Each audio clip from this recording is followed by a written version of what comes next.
Fala galera, mestre Alessandro na área, mais um Fightcast.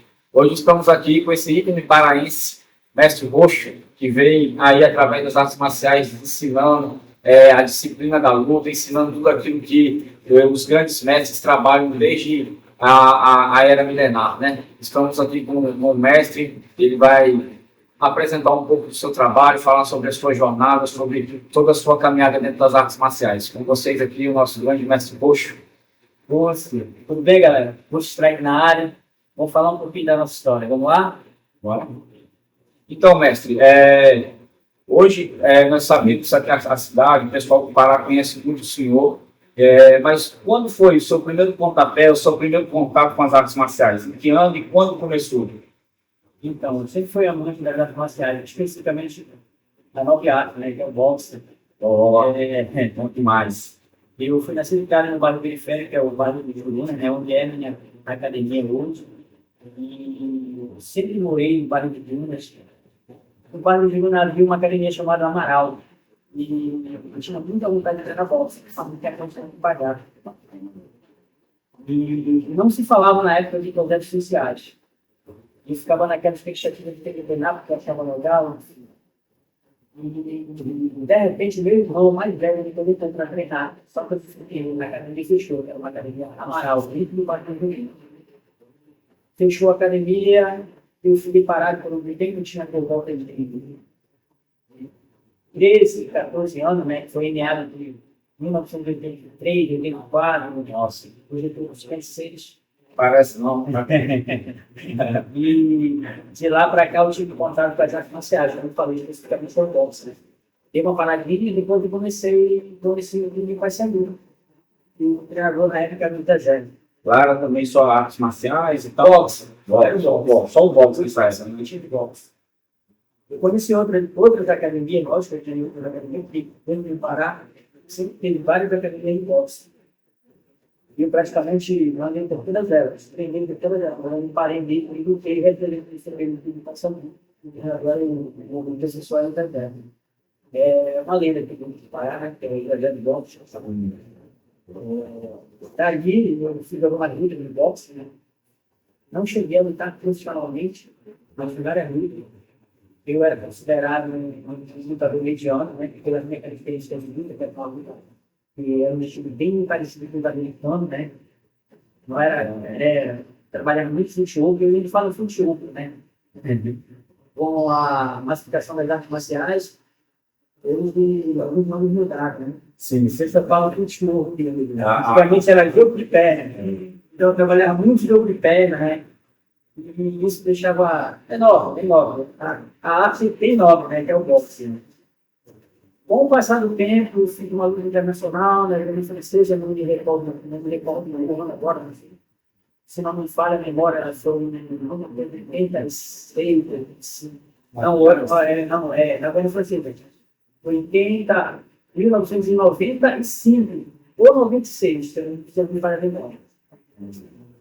De lá, quando eu voltei, o médico me perguntava porque eu machuquei muito a cabeça, peguei muito dor na cabeça, poucas pessoas souberam disso. E eu me resguardei. Lutador, então. Eu me resguardei. Veio um trauma de os médicos parar, então foi um trauma bastante. Eu me resguardei, né? Por conta disso, baixo na cabeça. Essa é a segunda vez que estou falando sobre isso, né? Fiquei sem lutar. Me resguardei. Aí fui fazer outra modalidade, que era a musculação de todo cara que pratica artes marciais. Ele tem um receio de malhar, porque ele fala que ele achar que todo duro. Verdade. Eu também tive esse receio na minha vida de praticar, trabalhar o corpo ali, ficar muito rígido, né, perder a mobilidade. Só que nessa época aí era uma época que eu não entendia tanto quanto eu entendo hoje, que é de suma importância a gente trabalhar a parte física, né? E hoje, né, as coisas evoluíram em todo o sentido, tanto técnico quanto físico, da fisiologia. E a gente sabe que não tinha nada a ver, né? Hoje a gente precisa, né? É necessário, né? Necessário. Faz parte do nosso treinamento, do nosso cotidiano, como artista marcial. Aí, quando eu voltei, eu já voltei como professor. Era professor, já quer saber, não vou mais lutar, você disse fã de boxe. Aí fiz alguns cursos, né? Para treinador de boxe. Eu sempre envolvido nas artes marciais. Eu parei de lutar, mas eu fiquei sempre envolvido nas artes marciais. E sempre foi minha paixão. Depois eu conheci o bodybuilding. Não cheguei a lutar bodybuilding, né? Eu me interessei pela modalidade, porque a gente quer se provar, né? Quer se provar. Você está para saber onde é que está o nível, né? Não adianta ficar só treinando e não testar o nível, né? É verdade. O cara de fora, com a galera de fora. Né? Aí conheci o bodybuilding, né? O bodybuilding estava fugindo aqui ali, por volta de 2000, é isso mesmo. 1999. Mas eu não estava envolvido no bodybuilding ainda, né? Eu tinha um pouco de receio, porque na época, muita gente defendia só modalidade. Eu defendia uma que era boxe. Boxe afiado. Exatamente. O tempo foi passando, a gente foi amadurecendo na situação, né? Eu vi ali uma válvula de escape para mim. Eu vou entrar. De repente, eu recebi um convite de um amigo meu, isso é um bicho, uma lenda também, menino. A lenda, né? É uma lenda que eu espetáculo para ele, o meio também. Ele, Alessandro Costela, fui para trabalhar com ele. Só a rapa, ele só a galera, só casca grossa, né? Fui para trabalhar com ele, lá dentro do vídeo. E aí, isso é outra modalidade chamada modalidade.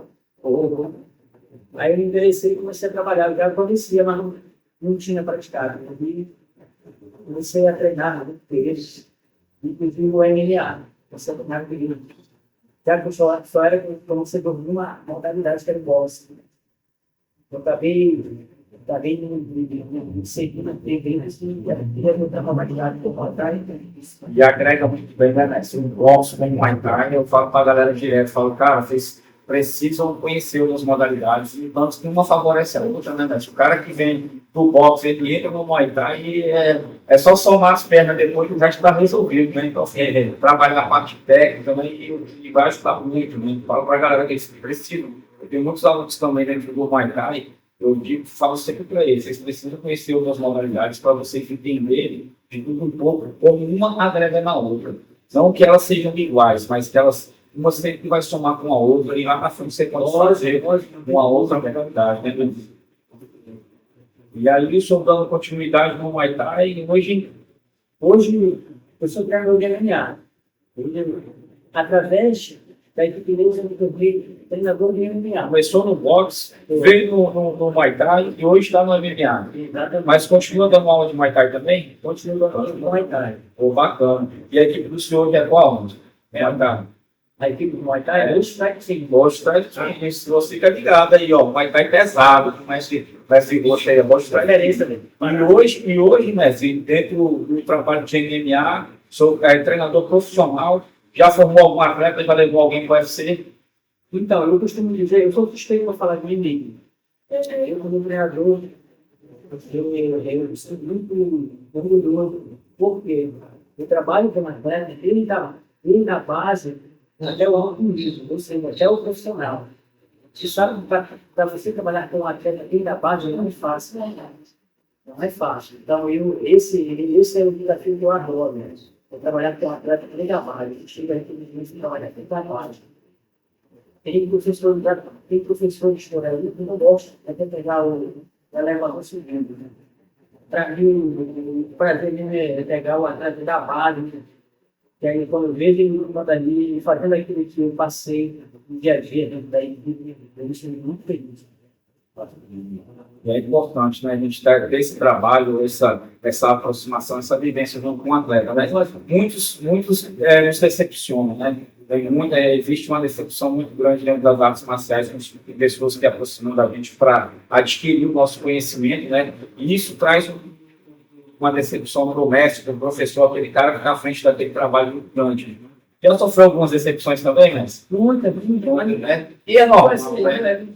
Não vou mudar de capa, ninguém vai mudar de capa. Não, creio também que não. A gente sempre vai ter. Eu aprendi a trazer isso como experiência para o meu cotidiano. Eu acredito que o senhor também tem aprendido. Dentro desse trabalho do UFC, aí o senhor está desenvolvendo para essa galera que está vindo para níveis extraordinários aí através do senhor, né? Que se o senhor para ensinar, para doutrinar essa galera. Quem são seus pontos de lança hoje aí? A galera que trabalha no lado do corpo hoje. Então, assim, eu tenho três garotos que são uma idade abaixo de 30 anos. Você sabe disso, você sabe que hoje, e com a luta, especificamente de MMA, e estão ali como futebol. Não quero ninguém mais acima de 30 anos, quero gente abaixo de 30 anos. Tipo assim, se esse atleta desse campeonato, então vai ter uma muito da organização. O próprio UFC, ele vai ter mais atletas que Olha, o Dona White aí, ó. O UFC Master. Lógico, com certeza. E hoje aí, esse trabalho que o senhor está desenvolvendo dentro disso aí, tem esses três aí. Quem foi que fez a última luta por agora? Então, o atleta que fez a luta, nem veio da minha base. Eu estou assim, eu vim da minha base. Faz 2 anos que ele foi trabalhando com o Recife, né? Eu ainda não tinha chego, mas teve nenhum atleta. Eu praticamente rodei o mundo com atletas mesmo feito por mim, feito dentro da rede de membro. Eu nunca cheguei a levar ainda nenhum atleta dentro do UFC. Indiretamente, não. Diretamente, sim. Porque é o único atleta de Belém. Chegaram a ser, mas não chegou a ser uma extensão. Chegaram lá. Isso é importante, né? O lucro desse ele não era nosso. Faz 2 anos que a gente falou agora, faz 2 anos que eu tenho trabalhado no trabalho, muito trabalho, já tem 1 ano aqui fora no Pará, em Palma. E pelo fato de morar dentro do Pará, ele nos procurou, a gente conversou, ele está desenvolvendo um trabalho legal agora. Essa é a primeira vez, eu nunca tinha ido no UFC, eu nunca tinha ido no UFC. Eu fui ver agora, eu trabalho hoje como treinador. Eu fui como treinador. Então, acho que isso aqui é uma importância. Fui como treinador, nem fui como atendente. Fui como treinador. Aí volto todo os delegados. Eu falo, pessoa, respeito. A gente está trabalhando no senhor de atletas para chegar na FCI. Para chegar na FCI. E hoje o senhor tem algum atleta de 96? Estou em 2 atletas. Também. Tipo assim, estamos na expectativa. Né? O material dele já foi mandado, o material dele foi pedido também. Né? Estamos só esperando a resposta. Né? Não vamos ter a expectativa, porque a expectativa é a mãe da decepção. Mas vai que Deus abençoe. Está abençoado, mas já deu certo, né? Diz que tudo que é ligado na terra é ligado ao céu, dentro dele que vai dar certo o trabalho. Isso é uma importância que o senhor tem desenvolvido, os atletas que se entregam para esse trabalho, que se dedicam, merecem, são merecedores. Olha, tomara que dê tudo certo aí para a sua equipe, para esses atletas que estão se preparando para isso, né? A guerra é grande, mas a vitória é maior ainda. Né? A gente foi inclusive dessa pegada, sabemos que todo trabalho ele vale a pena. Todo trabalho feito com dedicação, com amor, feito com carinho, ele vale a pena. Ele tem esse reconhecimento, né, das artes marciais. E hoje a perspectiva que o senhor tem dentro das artes marciais, dentro do MMA, o que o senhor planeja, o seu futuro? Como treinador, da sua equipe, onde o senhor quer ver a sua equipe, onde o senhor quer estar daqui a alguns anos como treinador? Então, eu quero que todo treinador quer outro dia estar lá no maior evento do mundo que é o UFC. Mas assim, chegar por mérito, não chegar por indicação. É muito bom quando você chega no local por mérito. Então, quando você chega por mérito, é gostoso, você dá valor. Quando você chega por indicação, você vai lá, bate e volta. Eu costumo dizer que quando você chega num lugar que você é muito bem recebido e reconhecido pelos seus dons, pelos seus talentos, isso é importante demais, porque quando você vai por indicação, por dinheiro, você já burlou alguma coisa aí lá na frente, alguma coisa já não vai dar tão certo, né? Então, assim, eu acredito que pelo trabalho, pelo desenvolvimento do trabalho, é muito melhor de chegar, né? Lógico. Já fomos perguntados, não foi nenhuma nem 2 vezes. Pelo fato de eu ter já praticamente, como eu falei, jogado no mundo com atletas, por que, né? Eu não consigo colocar uma atleta no SD. Apesar de ser a modalidade que mais cresce feminina. Para você colocar um atleta na física é muito difícil, porque a organização passou a fazer algumas exigências dos atletas. Uma delas é que o atleta faz inglês, que ele se porta, que ele se vista bem, que ele se expresse bem. Né? Eles analisam isso através do Instagram, Facebook.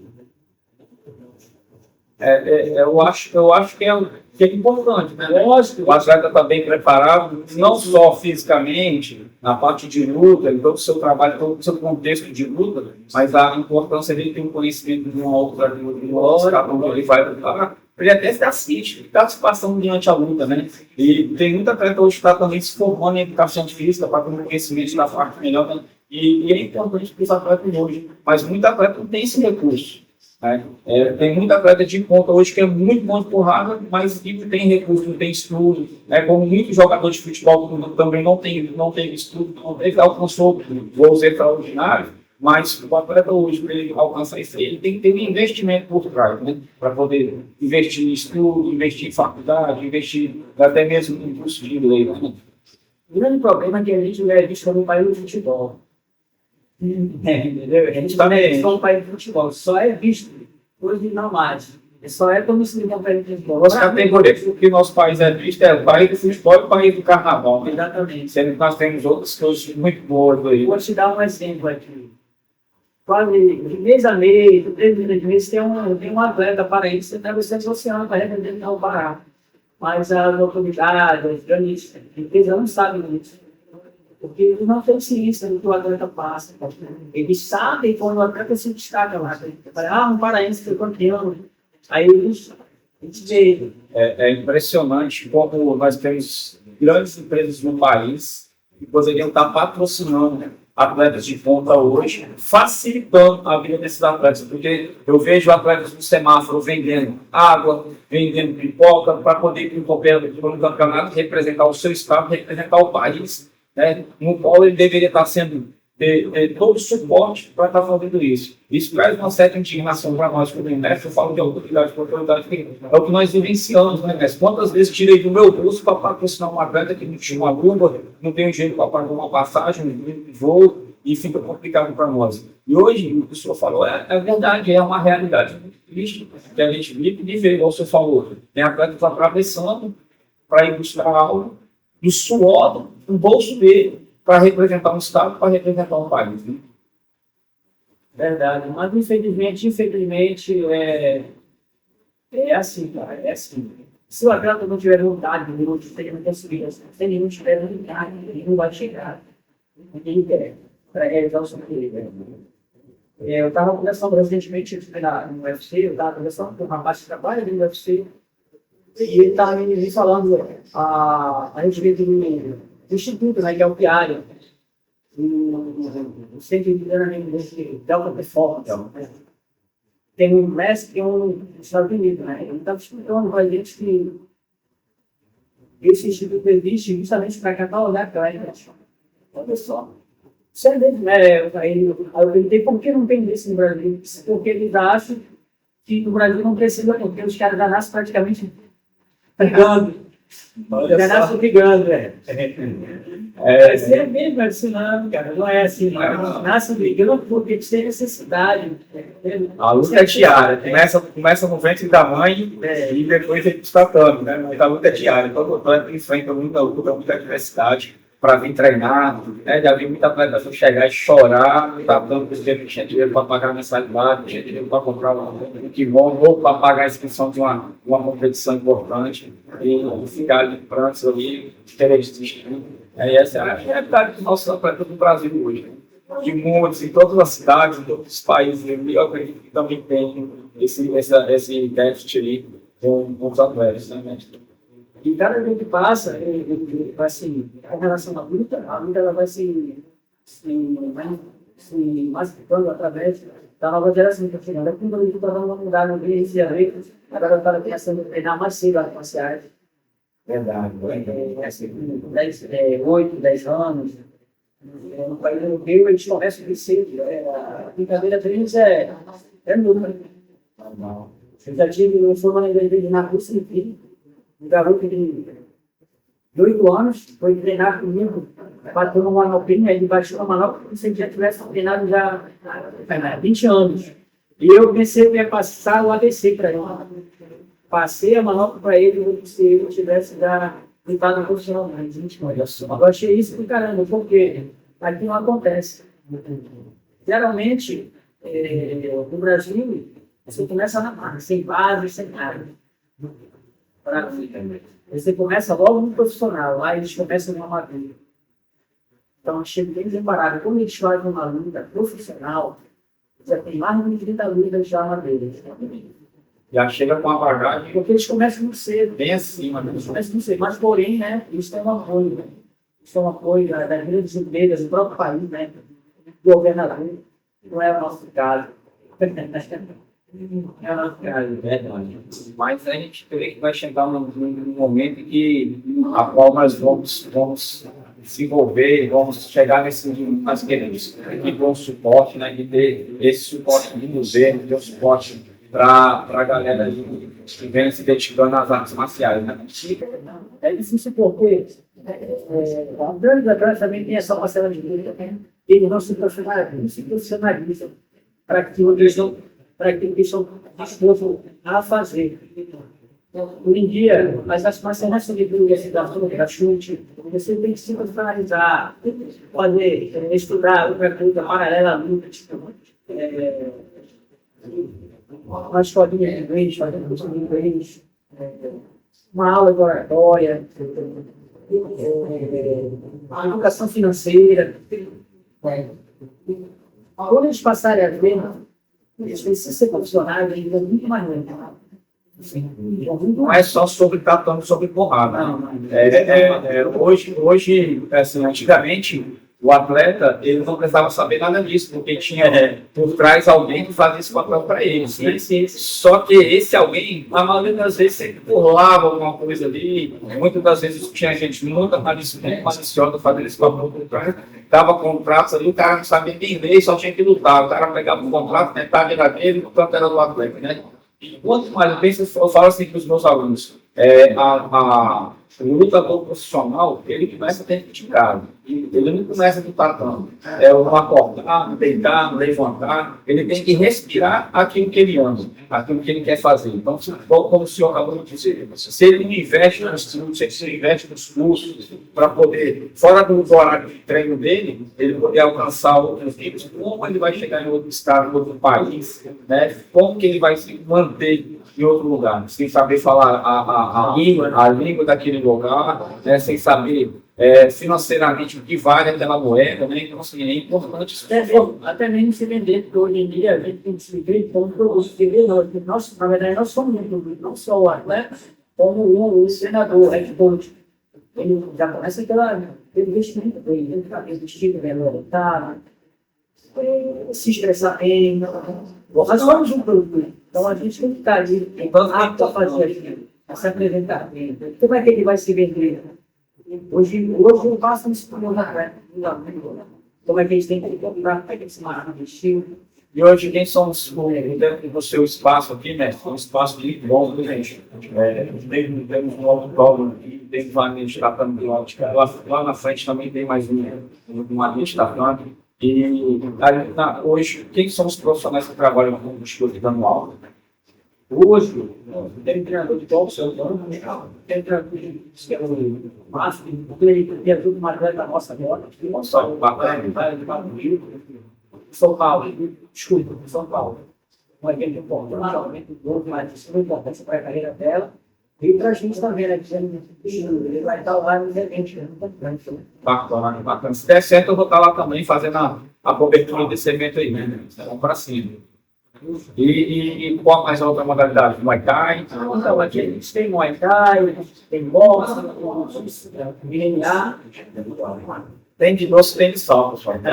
Se vocês moram aqui, quem mora aqui próximo a Jurunas, aqui na Batista Campos, aqui em Belém do Pará, venham conhecer, venham visitar. O mestre está aqui, ele vai receber vocês de portas abertas aí, braços abertos também, para você escolher uma modalidade, faz um treino, faz uma aula, né? Faz liberar uma aula experimental para você vir conhecer. Tem uma semana de aula Olha aí, ó, acabaram de ganhar uma semana de aula experimental. Você vem, faz o MMA, faz o boxe, faz o jiu-jitsu. A modalidade que você mais gostar, você fecha mais um pacote aí, ou então faz logo uma semana boa, todo dia da semana você escolhe a modalidade. Então, mestre, fala o endereço aqui da academia pro pessoal. Então, galera, os estudantes ficam aqui na Roberto Caminheiro.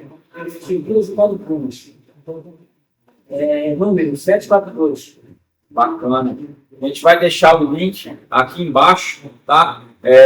Da academia e no Instagram pessoal do mestre. Segue lá o mestre, segue lá o trabalho dele. É um trabalho muito bacana. A gente vê um cara que ama tantas artes marciais, está aqui desde a sua infância, se dedicando, trabalhando, lutando, guerreando, porque não é fácil a vida de um mestre, não é fácil a rotina de trabalhar com futuros campeões, né? Então, eu vou deixar um abraço para todos que estão nos assistindo aí. Siga nosso canal no YouTube, tá? Lá no Instagram também, Fightcast _oficial. Então, galera, muito obrigado aí a todos. Mestre, muito obrigado. Eu queria uma honra estar conhecendo o seu espaço, que ainda mais apaixonado pelo seu trabalho, pela sua pessoa. Você é um cara extraordinário, muito gente boa, receptivo. Primeira vez que eu estive aqui na academia, o mestre me recebeu, parece que a gente se conhecia há 200 anos. Então, assim, obrigado pela receptividade, obrigado por fazer parte do Fightcast. E é isso aí, mestre. Obrigado.